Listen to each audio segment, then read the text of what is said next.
उचगांव कुटी के महंत की मौत के बाद उत्तराधिकारी घोषित करने को लेकर उपजा विवाद। ग्रामीणों ने काटा बवाल। भारी संख्या में थाने पहुंचे बजरंग दल कार्यकर्ताओं के साथ संत समाज के लोग। जनपद में महंत की हत्या की आग अभी ठंडी भी नहीं हुई थी कि उसके कुछ ही दिन बाद जनपद सीतापुर थाना तांबौर क्षेत्र के उचगांव मजरा इस्माइलगंज स्थित मठ महंत की आकस्मिक मौत के बाद उत्तराधिकारी घोषित करने को लेकर ग्रामीण व संत समाज के बीच विवाद उत्पन्न हो गया, जिसकी सूचना मिलते ही भारी संख्या में जनपद के संत समाज के लोग व बजरंग दल के कार्यकर्ता मौके पर पहुंचे तो वहीं उत्पात देख सभी तांबौर थाने पहुंचकर लिखित तहरीर देकर न्याय की गुहार लगाई। आपको बताते चले कि थाना तांबौर क्षेत्र के एक मंदिर के कथित पुजारी ने दूसरे पुजारी व उसके अनुयायियों के विरुद्ध लाठी डंडे से पीटने, देसी असलहे से फायर करने तथा जान से मारने की धमकी देने की शनिवार को थाने पर तहरीर दी। पुलिस ने मामले को दर्ज कराकर उसकी जाँच शुरू कर दी। कथित पुजारी सर्वेश्वर दास 17 वर्ष, शिष्य स्वर्गीय रघुवीर दास, निवासी मढ़िया सोमनीपुर, अतरौली जनपद हरदोई के खैराबाद व नैमिषराय के प्रख्यात साधु संतों के साथ शनिवार को तहरीर दी कि उनके गुरु भाई रामदार दास का 10 दिन पूर्व देहांत हो गया था। जिनके 13वीं भंडारे में भोजन बन रहा था, तभी दूसरे पुजारी कृपाल दास ने अपने अनुयायी अजय विश्वकर्मा, शंकर विश्वकर्मा के साथ अज्ञात लगभग 150 समर्थकों के साथ आए। उन्होंने सारा भोजन बिखेर कर बांका डंडों से हमला करते हुए देसी असलहे से फायर कर दिया, जहां से हम लोग जान बचाकर भागे और तांबौर में शरण ली। तहरीर में लिखा गया कि इस्माइलगंज राम जानकी मंदिर के साथ क्षेत्र के 2 और मंदिरों का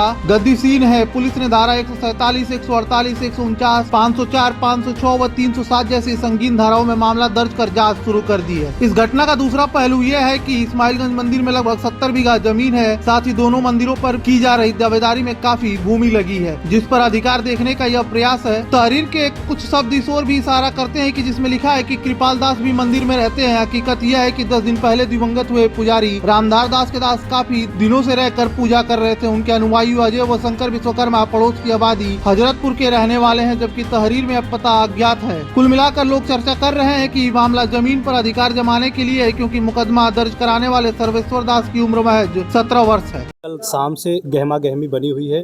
काफ़ी अखाड़ों के लोग यहाँ पर मौजूद हैं। क्या समस्याएं थी, क्या विवाद था जिसके लिए सभी को आना पड़ा? देखो, यहाँ हमारे यहाँ एक सोनितपुर स्थान है जहाँ के महंत सर्वेश्वर दास हैं और नाबालिग हैं। तो वो उनकी 4-5 साल महंताई उनकी हो गया है और यहाँ उसके अधीनस्थ 2 स्थान हैं, उसकी 2 मढ़ियाँ हैं, स्थान है अधीनस्थ।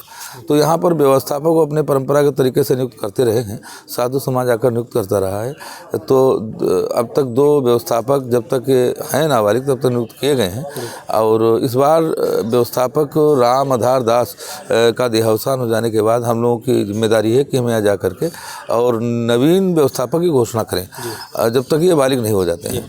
तो हम इस उद्देश्य से यहाँ आए थे, लेकिन गहमा-गहमी का विषय ये है कि कल श्रीमान जी अखाड़े के आए थे, लेकिन गांव वालों ने उद्दंडता दिखाते हुए अब वहाँ पर उन्हें अपमानित भी किया, कुछ हल्का-फुल्का मारपीट जैसा भी प्रक्रिया की। किस कारणों को लेकर के ये मारपीट की गई? गाँव वाले सोच रहे हैं किसी को यहाँ महंत बनाएंगे, लेकिन वो महंत तो ऑलरेडी बना है 4 साल पहले, उसको किसी को बनाना है नहीं। वो जो वैधानिक प्रक्रिया है, जो लिखा पढ़ी है, जो वसीयतें हैं, उनके आधार पर उसे महंत बनाया भी जा चुका है।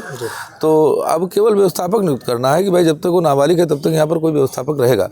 तो उस प्रक्रिया को संपन्न करने हम लोग यहाँ आए हैं और जब हम लोगों ने जाना कि भाई ऐसी व्यवस्था है, तो पहले भी वैसे भी प्रशासन को सूचित करके ही हम लोग आए हैं।